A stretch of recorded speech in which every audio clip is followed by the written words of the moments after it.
Hi everyone, how are you? Hope you are doing well. Law की video बनाने जा रहा हूँ। उससे पहले एक इन्फॉर्मेशन कि टेलीग्राम ग्रुप का लिंक नीचे डिस्क्रिप्शन में दिया हुआ है, तो आप जरूर उसको ज्वाइन करें, टेलीग्राम लिंक को। उस पर बहुत सारे नोट्स, इन्फॉर्मेशन और खासकर वैकेंसीज के बारे में इन्फॉर्मेशन मैं डालता रहता हूँ, तो जरूर जुड़े। कल ही मैंने डाला है 3 से 4 लाख रुपए की वैकेंसी थी, इंटरमीडिएट लेवल पे फ्रेशर को दे रहे हैं, तो आप जरूर टेलीग्राम ग्रुप को ज्वाइन करें। Thank you so much everyone, how are you? Hope you are doing well. जैसा कि मैंने बताया था कि मैं लॉ पे वीडियो लेके आऊँगा। बहुत दिनों से मैं सोच रहा था लेके आऊँ वीडियो, समय के अभाव के कारण नहीं हो पा रहा था। उम्मीद है कि आप लोग एंजॉय करेंगे ये वीडियो जो मैं अभी बना रहा हूँ। मैं सबसे रिक्वेस्ट करना चाहूँगा कि अगर आप यहाँ तक आ गए हैं तो प्लीज़ वीडियो को कृपया लाइक कर दीजिए और सब्सक्राइब कर दीजिए चैनल को, हमारे चैनल को सब्सक्राइब कर लीजिए, ताकि आपको CMA से रिलेटेड अपडेट्स और सब्जेक्ट वाइज स्ट्रैटेजी आपको मिलती रहेगी। मैं कोशिश हमेशा करूंगा कि आपको सबसे ज़्यादा मेरे पास जो भी नॉलेज है वो मैं आपको देने की कोशिश करूंगा। तो चलिए शुरू करते हैं हम अपना लॉ का सेशन की हाउ टू प्रिपेयर लॉ कैसे प्रिपेयर किया जाए और मेरी स्ट्रैटेजी क्या रही है लॉ को प्रिपेयर करने के लिए। तो फाउंडेशन, इंटर और फाइनल तीनों लेवल में हमारे कोर्स में लॉ है, चाहे वो लॉ और एथिक्स करके हो, कमर्शियल लॉ हो, कॉर्पोरेट लॉ हो, इंडस्ट्रियल लॉ हो। स्ट्रेटजी कैसे हमें बनानी चाहिए? सबसे पहले मैं आ रहा हूँ फाउंडेशन के स्टूडेंट्स के लिए कि हाँ, फाउंडेशन में अगर आप हो तो आपकी स्ट्रेटजी क्या होनी चाहिए। तो फाउंडेशन में अगर लॉ को हम देखेंगे तो लॉ को 3 भागों में बांटा गया है। एक contract act, sales of goods act and negotiable instrument उसी में आ जाता है, और लास्ट जो है वो एथिक्स है। 30% में एथिक्स आता है और 70% में कॉन्ट्रैक्ट और sale of goods and negotiable instrument act आ रहा है। तो मैं सबसे पहले बोलूंगा स्टूडेंट्स को कि वो ना कॉन्ट्रैक्ट एक्ट पे सबसे पहले फोकस करें, सेकेंड वो एथिक्स को पकड़े, और थर्ड वो सेल ऑफ गुड्स एक्ट और निगोशिएबल इंस्ट्रूमेंट को देखें। मतलब आपका कमांड कॉन्ट्रैक्ट और एथिक्स पे तो होना ही चाहिए, सबसे पहले कॉन्ट्रैक्ट और एथिक्स पे होना चाहिए। अभी मैं पहले ये बता रहा हूँ कि रैंकिंग वाइज प्रायोरिटी किसको देनी चाहिए, मैं लास्ट में बताऊंगा कि करना क्या है आपको। तो सबसे पहले प्रायोरिटी किसको दे? प्रायोरिटी हमें देनी है कॉन्ट्रैक्ट को, कॉन्ट्रैक्ट एक्ट को, उसके बाद एथिक्स को, और उसके बाद सेल ऑफ गुड्स एक्ट और निगोशिएबल इंस्ट्रूमेंट को। अगर आप इंटरमीडिएट में आ जाते हैं, अगर इंटरमीडिएट की बात करूं तो इंटरमीडिएट में अगर आपने फाउंडेशन में ये सारी स्ट्रेटजी अपनाई हुई थी और कॉन्ट्रैक्ट एक्ट और सेल ऑफ गुड्स एक्ट और एथिक्स पढ़ा हुआ था, तो आपके लिए लॉ जो है वो 40% आपका बनाया हो गया। अब 60% ही आपको पढ़ना है। क्यों? क्योंकि आपके कॉन्ट्रैक्ट एक्ट दोबारा से आते हैं, पढ़ना पड़ता है लॉ में, इंटरमीडिएट में। उसके बाद आप देखेंगे कि एथिक्स भी है। तो सबसे पहले जो स्ट्रैटेजी होगी इंटरमीडिएट के स्टूडेंट के लिए मैं बता रहा हूं कि आप सबसे पहले वो चीजें पढ़े जो आपने फाउंडेशन में पढ़ी हुई है। तो सबसे पहले कॉन्ट्रैक्ट एक्ट पढ़े दोबारा से, सेल ऑफ गुड्स एक्ट और एथिक्स, ये 3 चीजें सबसे पहले रिवाइज करें। ये 3 चीजें जब भी जैसे आपने रिवाइज कर लिया, उसके जस्ट बाद आप कॉर्पोरेट लॉ में आ जाए, यानी कंपनीज एक्ट। कंपनीज एक्ट 2013 में आ जाए आप और उसको रिवाइज करें। एंड लास्ट आप इंडस्ट्रियल लॉ को दें। मेरा मानना यही है कि लास्ट आप इंडस्ट्रियल लॉ को दो, और इंडस्ट्रियल लॉ में भी फैक्ट्री एक्ट को ज्यादा आप इंपॉर्टेंस देना, फैक्ट्री एक्ट और बोनस एक्ट इस सबको ज्यादा इंपॉर्टेंस देना।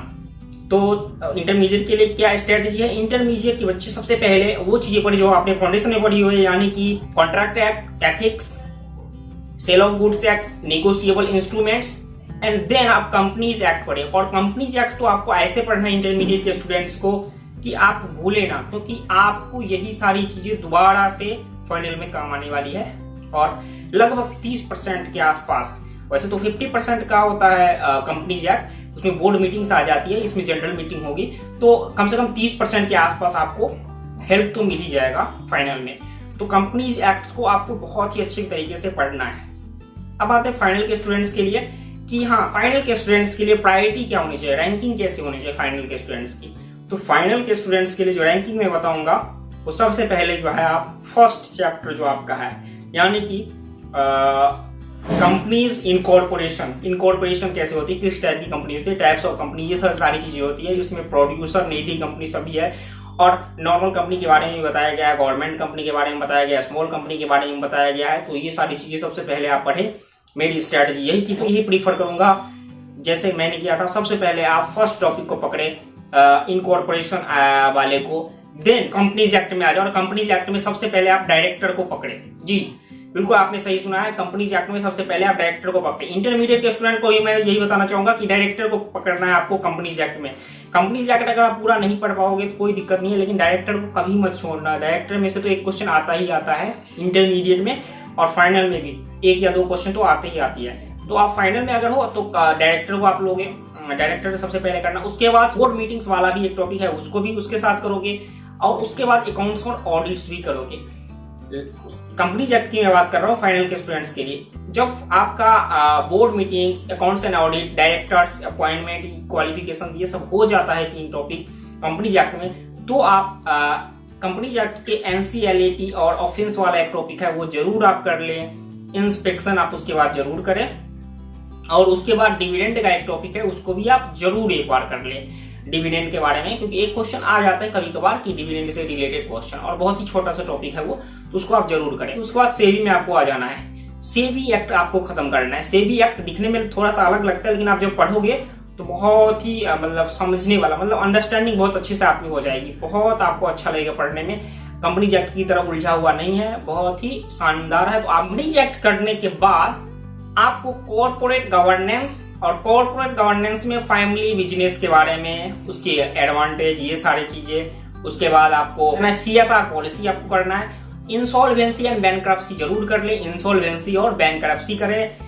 उसके बाद आपको जो अच्छा लगे, मैं तो प्रेफर करूंगा कि सरफराजी और आपका मनी लॉन्ड्रिंग, ये सब एक बार जरूर देखिए। छोटे छोटे टॉपिक्स हैं तो ये सब बाद में रखें। क्यों बाद में रखें आप? क्योंकि याद जल्दी रहेगा, क्योंकि ये सारा चीज मिलता जुलता रहेगा। तो जैसे मनी लॉन्ड्रिंग हो गया, सरफराजी एक्ट हो गया, इंसॉल्वेंसी एंड बैंकरप्सी हो गया, कंपटीशन एक्ट हो गया, और उसके बाद आपको पास अगर बहुत ज्यादा समय है तो आप बैंकिंग और इंश्योरेंस कर सकते हैं। अब सबसे इंपॉर्टेंट चीज की पढ़े कैसे। आपने तो बोल दिया ऐसे कर लेना, ऐसे कर लेना, कैसे पढ़े? मैंने कैसे पढ़ाई की थी? तो अगर मैं सच बोलूं तो मैं साइंस बैकग्राउंड से होने के कारण, और मेरे साथ खासकर ये है कि थ्योरी मुझे बहुत ही हार्ड लगता है, अभी भी लगता था, मतलब पेपर देने से पहले। इंटरमीडिएट में मैंने कैसे करके निकाला लॉ को। जब मैं फाइनल में आया तो मैं सबसे ज्यादा जो मुझे थी परेशानी की कौन से सब्जेक्ट है, तो वो 2 ही सब्जेक्ट थी, वो थी डायरेक्ट टैक्स और लॉ। तो डायरेक्ट टैक्स में मैं वीडियो लाऊंगा, जल्दी लाऊंगा डायरेक्ट टैक्स का, कैसे आप तैयारी करो। डायरेक्ट लॉ में मैंने सोचा कैसे पढ़ो, क्योंकि सेल्फ स्टडी करना है, मेरे पास टीचर्स भी नहीं है, तो टीचर्स के नोट्स आप जो ट्यूशन ले रहे, कोचिंग ले रहे हैं, तो कोई बात नहीं, अच्छी बात है, आप लो उनके नोट्स को इसी, लेकिन प्रायोरिटी बेसिस पे रेफर करना। हाँ, जो सेल्फ स्टडी वाले हैं खासकर उनके लिए मैं मेनली वीडियो बनाता हूँ। तो सेल्फ स्टडी वालों के लिए मैं बता दूं, लॉ में कुछ नहीं करना, आपको 2 चीजें करनी है। मैंने एक ही चीज की थी, लेकिन मैं आपको 2 चीजें बोलूंगा करने के लिए। जो एक चीज मैंने नहीं की थी वो भी मैं चाहूंगा आप करो, क्योंकि वो एक चीज ना करने के कारण मेरा रैंक आने से रह गया। तो मैं चाहूंगा कि आप वो एक चीज जरूर करो। सबसे पहले क्या करो, क्योंकि मेरा एक दोस्त, मैं नाम लेना चाहूंगा उसका, क्योंकि उसका नाम विपिन है, उसने यही बोला था कि तुम रीडिंग करो, रीडिंग ही करो। और मुझे तब बहुत हंसी आई थी। जैसे किसी को बोलते हैं कि तैरना नहीं आता तो बोलते हैं हाथ पांव हिलाओ तैरना आ जाएगा, तो लोगों को हंसी आती है कि तैरना आ जाएगा हाथ पर हिलाने से। वही मेरे साथ हुआ। उसने बोला कि भाई तू रीड कर जितनी बार कर सकता है, तुझे एग्जामिनेशन हॉल में ऑटोमेटिक सब कुछ याद आने लगेगा। ये मेरे साथ हुआ। मैंने रीडिंग की। मैं अगर अपनी बुक आपको दिखाना चाहूंगा तो दिखाऊंगा मैं थोड़ी देर में। तो मैंने रीडिंग की और अंडरलाइन करा, इतना अंडरलाइन करा है कि दूसरी बार मुझे कम पढ़ना पड़े, मतलब अंडरलाइन वाले को। फिर तीसरी बार अंडरलाइन करा ताकि और कम पढ़ना पड़े। तो मैंने 4 से 5 बार कम से कम पूरी बुक को 4 से 5 बार रीड की है मैंने, और मेन टॉपिक को तो 6 से 7 बार रीडिंग की है मैंने कोई नोट्स रेफर नहीं करा, ना ही मैंने नोट्स लिखा है। लेकिन वही चीज मैं दोबारा आपको बोलना चाहूंगा। एक चीज क्या करो कि आप रीडिंग ही करो, लॉ को केवल रीड करो, जितनी बार रीड कर सकते हो आप। बनाओ ना, 1 सप्ताह का बनाओ, 7 दिन का लॉ का बनाओ, 1 सप्ताह लॉ ही पढ़ना है। उसके बाद क्या करो, लॉ का एक सेगमेंट बना लो 1 घंटे का, रोज 1 घंटा आपको लॉ ही पढ़ना है। सुबह 10 बजे, मैं तो सुबह का मैं लेट उठता था, तो आप अगर सुबह उठते हैं 7 बजे, 6 बजे, 4 बजे, बहुत सारे बच्चे 4 बजे भी उठ जाते हैं, तो 4 बजे से लेके अगर सुबह अगर आप उठ जाते हो 6 या 7 बजे से, आप मतलब फ्री हो जाते हो आप, तो तब तो 2 घंटे रख लो कम से कम। अगर 8 बजे भी उठते हो तो 1 घंटा, 2 या 1 घंटा रोज का आप शेड्यूल बना लो। जो आज से लेके पेपर दिन तक मुझे केवल रीड करना है लॉ। 2 घंटे तो लॉ ही मैं रीड करूंगा और कुछ नहीं करूंगा, और सुबह का मौसम का खासकर, तो वो लॉ आप रीड करना। और श्योरिटी मैं देता हूं कि अगर आपको एग्जामिनेशन ना आए, अगर आपने रेगुलर रीड की, ऐसा नहीं कि हाँ रीड कर ले 1 महीने फिर 5 दिन छोड़ दिया फिर रीड किया, क्योंकि क्या होता है ना, वो आपका जो रिदम था ना वो टूट जाता है। तो सबसे पहली बात तो ये करें। दूसरी चीज क्या करें जो मैंने नहीं की थी, मुझे बहुत लोगों ने, बहुत दोस्तों ने स्कैनर के लिए बोला था, मैं लेकिन नहीं ले पाया, नहीं ले लिया। तो मैं तो चाहूंगा कि आप स्कैनर लो। स्कैनर लेने का सबसे मेन कारण क्या है कि स्कैनर, ये नहीं कि स्कैनर पढ़ना नहीं, स्कैनर लिखना है। आप जब रीडिंग करोगे ना 2-3 महीने लगातार, तो पेपर से 1 महीने पहले क्या करना है, स्कैनर लेना, लॉ का खासकर, और उस स्कैनर के क्वेश्चंस को देखना और उसको लिखना। आप खुद से लिखना जितना आपने पढ़ा है, और मेमोराइज करने की कोशिश करना कि आपने इतने दिन जो पढ़ा है वो क्या मेमोराइज हो पा रहा है, क्या आप लिख पा रहे हो उस क्वेश्चन को। अगर उस क्वेश्चन को आप लिख पा रहे हो, आधा अधूरा भी लिख रहे हो, तो बहुत अच्छी बात है, क्योंकि तभी पता चला कि आपने जो रीडिंग की वो आपको आ रहा है। और मैं बता रहा हूँ कि आप ये काम 2 बार जरूर करना, लिखने वाला स्कैनर लेके, तो उससे बहुत हेल्प मिलेगी आपको। और तीसरी बार जब आप पेपर देने जाओगे तो जो भी क्वेश्चन आपके सामने आएगा, तो आपको लगेगा कि ये क्वेश्चन तो मैंने देखा हुआ है, ये क्वेश्चन तो मैंने लिखा हुआ है, ये क्वेश्चन तो मुझे आता है। ठीक है, तो मैं सभी स्टूडेंट के लिए बोल रहा हूँ, फाउंडेशन, इंटर और फाइनल के लिए, कि क्या करना है आपको। जैसा मैंने प्रायोरिटी बताया है, प्रायोरिटी वाइज करना है आपको। सेकेंड चीज आपको क्या करनी है, रीडिंग, लॉ को केवल रीड करना है, केवल रीड करो लॉ को आप। और रीड करो कैसे, अंडरलाइन करके, क्योंकि दूसरी बार जब मैं वापस आऊं तो मुझे दोबारा इतनी सारी चीजें नहीं पढ़ना पड़ेगा, क्योंकि सारी चीजें रिलेवेंट नहीं होती। और सबसे इंपॉर्टेंट चीज, बुक कौन सा मुझे लेना है, तो बुक मुझे जो लेना है वो स्टडी मैट है। अपने इंस्टीट्यूट का स्टडी मैट से ही पढ़ना है, किसी भी और लॉ बुक को रेफर मत करना। मैं तो यही बोलूंगा, टाइम बेकार होगा अगर आप प्रेफर करोगे तो। मेरे हिसाब से, मैं अपने हिसाब से बोल रहा हूँ। और मेरे 62 के आसपास मार्क्स आया है, तो कम इसीलिए आया क्योंकि मैंने स्कैनर नहीं ले पाया और मैं वही नहीं कर पाया, नहीं तो चांसेस थे और आने के। तो मैं उम्मीद करूंगा कि आपको ये वीडियो बहुत ही अच्छा लगा हो, आपको कुछ ना कुछ ज्ञान मिला हो। और हाँ, 1 सप्ताह ये आप करके देखो, 1 सप्ताह बाद आप खुद देखना, कोई भी एक टॉपिक ले लो लॉ का, और 1 सप्ताह एक टॉपिक को खत्म करने की कोशिश करो, रीड करो रेगुलर। और 8वें दिन, यानी कि 7 डेज के बाद 8वें दिन आप उससे रिलेटेड क्वेश्चन करने की कोशिश करो, पुराने सजेस्टेड आंसर से या किसी से। आप देखो, आपको खुद ब खुद आ जाएगा उस टॉपिक से क्वेश्चन करना। और स्कैनर करोगे तो सजेस्टेड आंसर उसमें आ ही जाते हैं, तो इसलिए मैंने नहीं बोला, नहीं तो सजेस्टेड आंसर तो जरूर करना। प्रीवियस ईयर के 5-6 ईयर के सजेस्टेड आंसर जरूर करें। लॉ में तो आप 7-8 ईयर के भी ले सकते हो, क्योंकि लॉ में बहुत सारे कमी चेंज हुए, बराबर ही आ रहे हैं लगभग। तो यही है, बाकी मैं यही बोलूंगा कि सब्सक्राइब कीजिए, लाइक कीजिए, वीडियो को शेयर कीजिए। यदि आपको अच्छा लगा, वीडियो थोड़ा सा भी अच्छा लगा तो शेयर कीजिए कि दूसरे के पास भी पहुंचे। और हाँ, ज्यादा से ज्यादा लोगों के पास पहुंचेगा तो मुझे भी खुशी होगी, और जिनको चाहिए वीडियो उन्हें ये वीडियो ही मिलेगा। तो आप शेयर जरूर कीजिए और लाइक करें ताकि मैं मोटिवेट हो पाऊंगा, और सब्सक्राइब करें ताकि मुझे पता चले कि मुझसे इतने लोग जुड़े हुए हैं। थैंक यू सो मच, और मैं जल्दी और सारे वीडियो लेके आऊंगा।